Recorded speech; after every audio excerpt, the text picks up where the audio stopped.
तर मित्रांनो ही आपला औषध मारायचा पंप जो की सध्या खराब झालेला आहे. तर आता बघितलं तर त्याची वायरिंग आहे ती पूर्णपणे जळलेली आहे. इकडे मोटर बघितलं तर मोटरचा आर्मेचर देखील जायला आणि मोटर देखील टोटली पंप आपला खराब झाला आहे. तर आपला पंप हा रिपेअर आपण अशा प्रकारचे ऑनलाईन मोटर आता मागवलेला आहे मित्रांनो. त्याची किंमत फक्त तर मित्रांनो स्वागत आहे आपल्या basically try Marathi YouTube channel. तर मित्रांनो थंबनेल बघून तुम्हाला अंदाज लागला असेल की आजच्या व्हिडिओमध्ये आपल्याला करायचं काय. तर बेसिकली आपल्याकडे एक पंप होता, ते पंप अचानक खराब झालाय.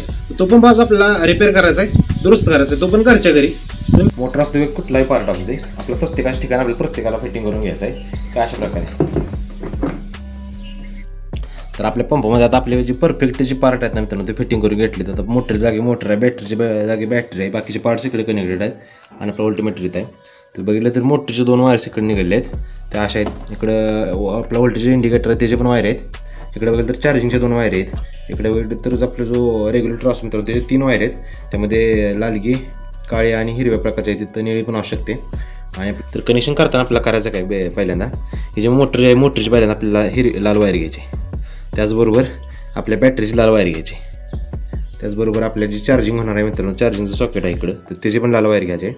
आणि जे आपला जो गोल फिरवाचा जो स्विच आहे मित्रांनो व्होल्टेज रेग्युलेटर त्याचे पण लाल वायर घ्यायचे. आणि सगळ्यासनी एकदम फिटिंग असं फिट करून घ्यायचं आहे आणि या सगळ्यांना एकदम परफेक्ट फिटिंग करून घ्यायचं आहे.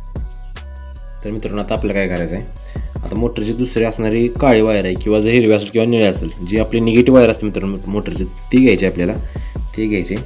त्याचबरोबर आपलं जो व्होल्टेज रेग्युलेटर असणार आहे त्यात 3 वायर असणार आहेत गोल फिरवायचे, त्यातली हिरवी वायर घ्यायची आपल्याला, हिरवी असेल किंवा निळी असू शकते.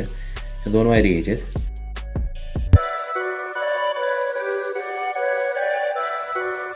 तर आता आपण बघितलं तर आपल्या पंपामधल्या आपलं जो चार्जिंग सॉकेट आहे मित्रांनो त्याची एक निगेटिव्ह वायर राहिली आहे. त्याचबरोबर आपलं व्होल्टेज रेग्युलेटर जो गोल फिरवायचं त्याची एक निगेटिव्ह काळी वायर राहिली आहे आणि त्याचबरोबर बॅटरीची राहिली आहे. तर तिघांचं कनेक्शन आपल्याला करून घ्यायचं आहे. तर तिघांचं काय कनेक्शन अशा प्रकारे आपल्याला करून घ्यायचं आहे.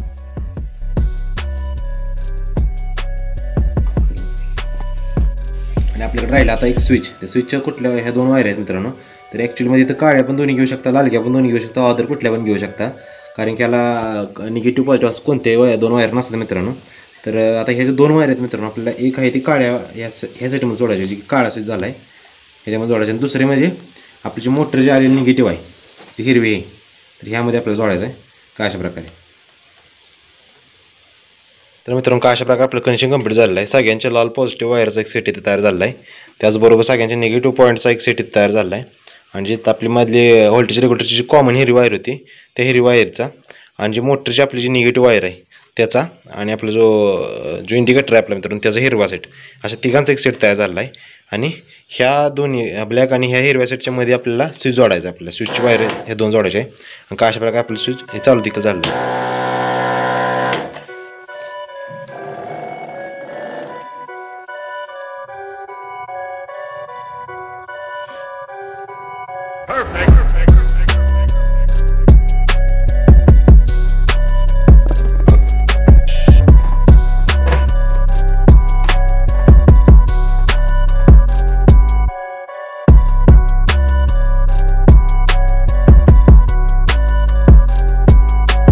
तर मित्रांनो अशा प्रकारे आपला पंप देखील एकदम तयार झाला आहे. आता आपण आपल्याला करायची याची टेस्ट.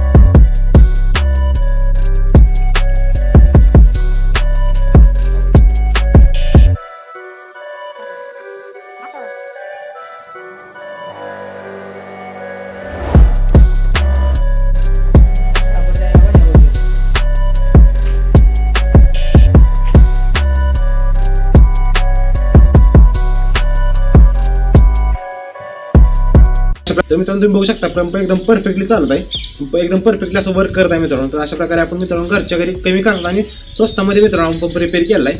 तर मित्रांनो ह्याच्याबद्दल तुम्हाला काही शंका असेल तर आपण कमेंट बॉक्समध्ये विचारू शकता. थँक्स.